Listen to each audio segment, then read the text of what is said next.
He kept replaying the moment in his head, the moment she stepped out of that shining black limo like a queen who'd never been broken. And everyone, including the bride, froze in shock. But to understand why the groom's face drained of all color, why gasps broke through the entire wedding hall, and why the ex-wife walked in holding the hands of 3 identical children who looked just like him, you have to go back to the beginning. Amir never planned to fall in love young, and he certainly never planned to ruin the life of the woman who once gave up everything for him. When he married Amina 7 years earlier, they were poor, hopeful, and fighting the world together. She believed in him more than he ever believed in himself. But people change when money arrives, and Amir changed the fastest. Success made him arrogant.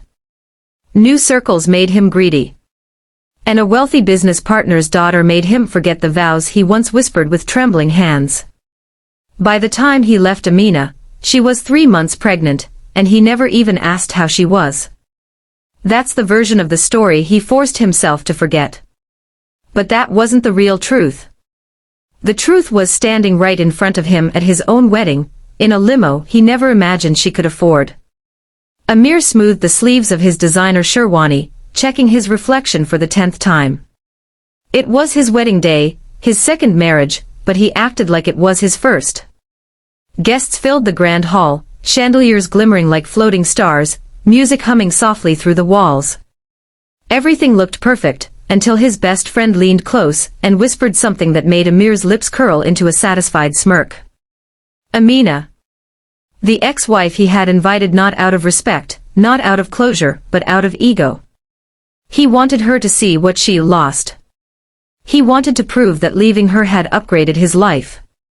He wanted her to sit in a corner, wearing one of her simple clothes, head down, like the poor woman he assumed she still was. He imagined the pitying looks she'd receive from the bride's wealthy family, imagined the whispers, "Oh, so this is the ex-wife. So plain. So insignificant." He almost felt excited. But life had a cruel way of flipping the script. Because instead of arriving quietly, Amina arrived in a way that made every head turn. A black luxury limo pulled up outside the entrance as cameras flashed. Yes, cameras, because some guests thought a celebrity must have come. The chauffeur opened the door and the first foot to step out was a child's, then another, then another. All 3 identical. All 3 beautifully dressed. All 3 with Amir's eyes. And then she stepped out. Amina. Not poor. Not broken. Not forgotten. Her dress was elegant, her posture confident, her presence commanding. She looked like a woman shaped by storms but never defeated by them. Her hair pinned perfectly, a soft glow on her face, a gentle smile as her children held her hands. Gasps rippled like electricity across the entrance. Are those his kids? She had triplets. Why do they look exactly like the groom? Inside the hall, Amir nearly dropped the glass of juice in his hand when he saw them from across the room. The music faded, conversations froze, even the bride felt a chill run up her spine. Amina walked slowly, gracefully, each step echoing louder than the last. She didn't look at Amir first. She knelt down to fix one child's collar, kissed another on the forehead, brushed dust off the third's shoes. Only then did she raise her head and meet his eyes. In that second, he felt something he hadn't felt in years. Shame. Deep, burning shame. The bride looked between him and the children, confusion turning to dread. Rumors whispered through the hall like wildfire. Amina gave a polite nod to the bride's parents and then approached the front tables, choosing a seat with her children, one that the waiters scrambled to adjust, now treating her like a VIP guest. Amir's entire plan shattered. Instead of humiliating her, he felt exposed himself. 3 little faces that could have been sitting at his own home. A woman who could have been standing beside him at the altar. A life he threw away, now returning, not in tears but in triumph. And the real sting. She didn't come to seek revenge. She came because her children had begged her. "Ammi, can we see where our father is? Just once." And she, always gentle, always forgiving, said yes. But Amir didn't know that yet. He only knew one thing as he stared at the triplets. They were his. Every guest could see it. And his bride was the first to feel threatened. Chapter 2. The ceremony continued awkwardly, forced smiles stretched on trembling faces. The bride's parents whispered heatedly. The bride kept glancing at Amina, her eyes filled with fear, jealousy, and suspicion. Meanwhile, Amir's chest tightened with every second, because he couldn't look away from the children. When it became too much, he excused himself and walked toward Amina's table. Guests leaned in, ready for the scene. He cleared his throat. "Amina, can we talk?" She didn't look up immediately. She was cutting a piece of cake for one of the boys. "Eat slowly, sweetheart," she whispered before finally turning to him. Her calmness disarmed him. He expected anger, bitterness, tears. What he got was dignity. "What do you want, Amir?" she asked softly, almost politely. He swallowed hard. Are they?" "Yes," she interrupted. "They're your children." The words stabbed him deeper than she intended. The triplets looked up at him curiously, tilting their heads the same way he used to when confused. He felt his throat tighten. "Why didn't you tell me?" he whispered. "You didn't ask," she replied.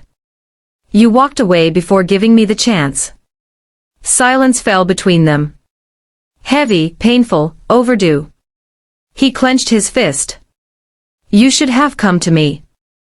Amina shook her head, not with anger but with truth. "I did come. Twice. You refused to meet me. Your secretary said you didn't want any connection with your past." His heart dropped. His own words were coming back to haunt him. The bride approached suddenly, voice sharp. "Amir, what is going on here? Who are these kids?" Amina looked at her kindly. "You deserve honesty on your wedding day." And then she stood, placing a gentle hand on each child's shoulder. "These are Amir's sons." "Our sons." Gasps exploded like fireworks. The bride stumbled back, eyes filling with tears. You lied to me. You told me you had no children."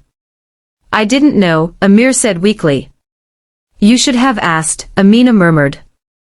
The bride's mother grabbed her daughter and pulled her aside, whispering harshly, "We cannot go through with this marriage.